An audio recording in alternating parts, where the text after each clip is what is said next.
Episode 35। चुप हो जाओ, देखो मैं कुछ नहीं कर रहा। अब तक जो उसमें पूरा खो चुका था वो खुशी की चीख और उसका रोना सुन के अपने होश में आता है और अपने नजरें उठा के खुशी को देखता है, जिसके रोने की वजह से उसका पूरा चेहरा लाल हो गया था और आंसुओं से भर गया था। अक उसकी हालत देखकर उसके क्लीवेज को देखता है जहां उसने उसे बाइट किया था। अक वहां देखता है तो वहां उसे उसके दांतों के निशान दिखते हैं और हल्का हल्का खून भी दिखता है। अक अपनी आंखों को बंद करता है और एक गहरी सांस छोड़ता है, क्योंकि अक ने उसे इतने जोर से नहीं कटा था कि खून निकल आए, पर अक के हल्का काटने से भी वहां पर खून निकलने लगा था, क्योंकि खुशी की स्किन थी ही इतनी सॉफ्ट और मुलायम।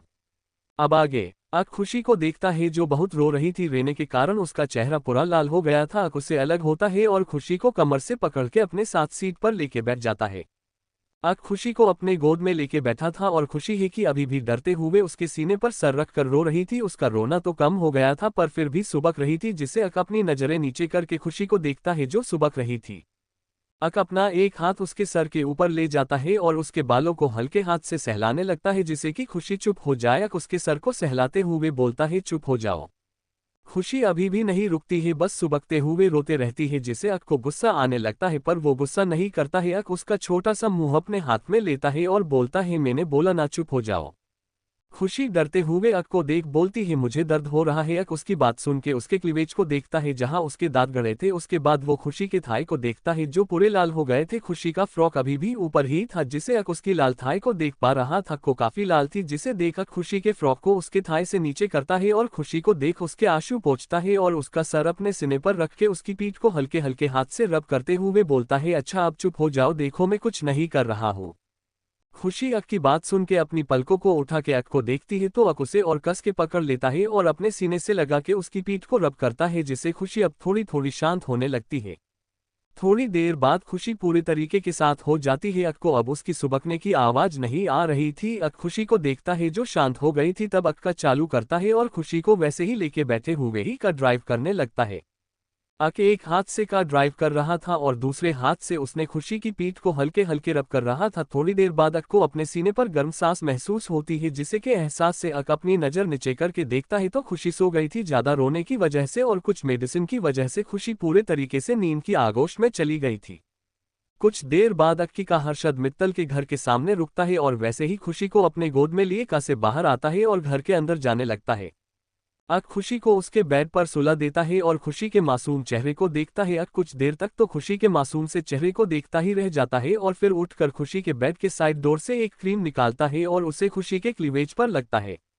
अक के क्रीम लगाते ही खुशी के मुंह से एक आहे की आवाज निकल जाती है, जिससे अक वही रुक जाता है और खुशी को देखता है जो नींद में ही करा रही थी। अक अपने होठ खुशी के क्लीवेज के पास लेके जाता है और वहां फूंक मारते हुए हल्के हाथ से क्रीम लगाने लगता है, जिससे खुशी को थोड़ी राहत मिल रही थी। अक खुशी के क्लीवेज पर क्रीम लगाने के बाद उसके पैरों के पास आता है और उसका फ्रॉक थोड़ा ऊपर कर देता है, जिससे खुशी के लाल थाए दिखने लगते हैं। अक खुशी की थाई को देखता है और वहां मलहम लगाने लगता है जो पूरा लाल बढ़ चुका था। अक उसके थाई को मलहम लगाते वक्त बोलता है, मैंने कहा जोर से इसके थाई को मसला था जो इतनी लाल हो गई है, अगर जोर से मसलता तो पक्का खून ही निकल के आता। इतना बोल के अक जल्दी जल्दी खुशी के थाई पर मलहम लगाता है और जल्दी से खुशी की फ्रॉक उसके थाई से नीचे करता है, क्योंकि अक ने कब से खुद को कंट्रोल करके रखा था। अगर जल्दी से खुशी से अलग नहीं होता तो पक्का वो खुशी के साथ कुछ कर बैठता। वहीं दूसरी तरफ एक रूम में एक लड़की की चीखने की या मदहोश कर देने की आवाज आ रही थी। ये पता ही नहीं चल रहा था कि वो चीख रही थी या मदहोशी की आवाज थी, क्योंकि कभी वो लड़की चीखती तो कभी मदहोशी से आहें भारती। तभी उस रूम में जोर की आवाज आती है जो किसी की फोन की था, जिसे सुन वो लड़की बोलती है, तुम्हारा फोन बज रहा है। पर वो लड़का है कि कुछ नहीं बोलता, बस अपने काम में लगा रहता है, जिससे उस लड़की की आहें फिर से उस रूम में गूंजने लगी थी। तभी फिर से उस लड़के का फोन बजता है, जिसे सुन वो लड़की फिर से बोलती है, तुम्हारा फोन बज रहा है। तभी वो लड़का इरिटेट हो जाता है और गुस्से में उस चादर से बाहर आता है और इस फोन को गुस्से में देखता है और उठा के अपने कान से लगा लेता है। तभी सामने से आवाज आती है, सॉरी सर, हर्षद मित्तल की बेटी बच गई। इतना सुनते ही सामने वाला लड़का गुस्से से और भर जाता है। डन। कौन है ये नया दुश्मन? हर्षद मित्तल का कीव किया उसने खुशी पर जानलेवा हमला। क्या आपको पता चल पाएगा इस हमारे के पीछे कौन है? जानने के लिए पढ़ते रहिए मेरी स्टोरी रक्षक या भक्षक। एपिसोड 36। अब मैं खुद उसे जान से मारूंगा। अक की क्यूलिटी। अब तक एक रूम में एक लड़की की चीखने की या मदहोश कर देने की आवाज आ रही थी। ये पता ही नहीं चल रहा था कि वो चीख रही थी या मदहोशी की आवाज थी, क्योंकि कभी वो लड़की चीखती तो कभी मदहोशी से आहें भारती। तभी उस रूम में जोर की आवाज आती है जो किसी की फोन की था, जिसे सुन वो लड़की बोलती है तुम्हारा फोन बज रहा है, पर वो लड़का है कि कुछ नहीं बोलता, बस अपने काम में लगा रहता है, जिसे उस लड़की की आहें फिर से उस रूम में गूंजने लगी थी। तभी फिर से उस लड़के का फोन बजता है, जिसे सुन वो लड़की फिर से बोलती है तुम्हारा फोन बज रहा है। तभी वो लड़का इरिटेट हो जाता है और गुस्से में उस चादर से बाहर आता है और इस फोन को गुस्से में देखता है और उठा के अपने कान से लगा लेता है। तभी सामने से आवाज आती है सॉरी सर, हर्षद मित्तल की बेटी बच गई। इतना सुनते ही सामने वाला लड़का गुस्से से और भर जाता है। अब आगे वो लड़का कॉल पे दूसरे साइड बॉडीगार्ड को बोलता है कैसे बच गई वो लड़की। तभी दूसरे साइड से वो बॉडीगार्ड बोलता है सर वो उसके साथ कोई बॉडीगार्ड था जिसने उसे बचाया और हमारे शूटर को भी जान से मार दिया है। वो लड़का बॉडीगार्ड पे गुस्सा करते हुए बोलता है कौन है वो बॉडीगार्ड जिसने उससे बचाया, उसकी सारी इन्फॉर्मेशन मुझे चाहिए और हाँ हर्षद मित्तल की बेटी की इन्फॉर्मेशन भी चाहिए, अब मैं खुद उसे जान से मारूंगा। इतना बोल के वो गुस्से में कॉल कट करता है और उस लड़की के ऊपर से उठ के अपने कपड़े पहनने लगता है और कपड़े पहनते हुए बोलता है हर्षद मित्तल तेरी बेटी तो मरेगी, जरूर मरेगी। ये सब वो बहुत गुस्से में दांत पिसते हुए बोल रहा था। इतना बोल के वो लड़का जल्दी से कपड़े पहनता है और उस लड़की के ऊपर पैसे फेंक के उसके बिना देखे वहां से निकल जाता है। वहीं दूसरी तरफ अक खुशी को अच्छे से ब्लैंकेट से कवर करता है और उसके रूम से निकल के डोर बाहर से लॉक करके वहां से निकल जाता है। अक घर के बाहर आके का में बैठ जाता है और का मित्तल मेंशन से बाहर निकल जाती है। अक थोड़ी देर में का एक छोटे खंडहर जैसे घर के सामने रोकता है। तभी एक बॉडीगार्ड आता है और उसकी कार का गेट खोलता है तो अक बड़े रुबाब से का से नीचे उतरता है। अक को देख सारे बॉडीगार्ड अपना अपना सर झुका लेते हैं। अक सबको अपनी सर्द आंखों से एक नजर देखता है और सामने के घर के आगे बढ़ जाता है। अक उस घर में जाता है और एक बड़े सोफे पर किसी राजा की तरह बैठ जाता है। तभी वहां डेविड आता है और अक को देख बोलता है अक तू करना क्या चाहता है। अक उससे अपनी कोल्ड आंखों से देखता है और बोलता है लेके आओ उससे। तो डेविड एक बॉडीगार्ड को आंखों से कुछ इशारा करता है तो वो बॉडीगार्ड वहां से चला जाता है और उसी आदमी को लाते हैं जिसने खुशी के खाने में जहर मिलाया था। अक उसे देखे केवल स्माइल करता है क्योंकि उसे पहले से ही बहुत मारा गया था जिसे वो अधमारा हो गया था। उसे ऐसा देख अक को अच्छा लग रहा था। वो बॉडीगार्ड अक के सामने उस सर्वेंट को बैठा देता है और उसे दूर हो जाता है। वो सर्वेंट अक को देख बहुत डर रहा था। उसे पता चल चुका था कि ये अक है अंडरवर्ल्ड का बेताज बादशाह। अक उसके चेहरे पर डर देख पा रहा था। अक उसे बोलता है कि तुमने खुशी के खाने में जहर मिलाया था। वो सर्वेंट बोलने के हालत में नहीं था पर फिर भी डरते हुए बोलता है मुझे माफ कर दो, आइंदा ऐसा काफी नहीं करूंगा। अक उसकी बात सुन के उस पे चिल्लाते हुए बोलता है मैंने तुझसे क्या पूछा कि तुमने खुशी के खाने में जहर मिलाया था, बोलो वरन तुम्हारे लिए अच्छा नहीं होगा समझे। वो सर्वेंट अक की इतनी उसे और खतरनाक आवाज सुन के डर के मारे बोलता है मुझे किसी ने कहा था कि खुशी के खाना में जहर डाले।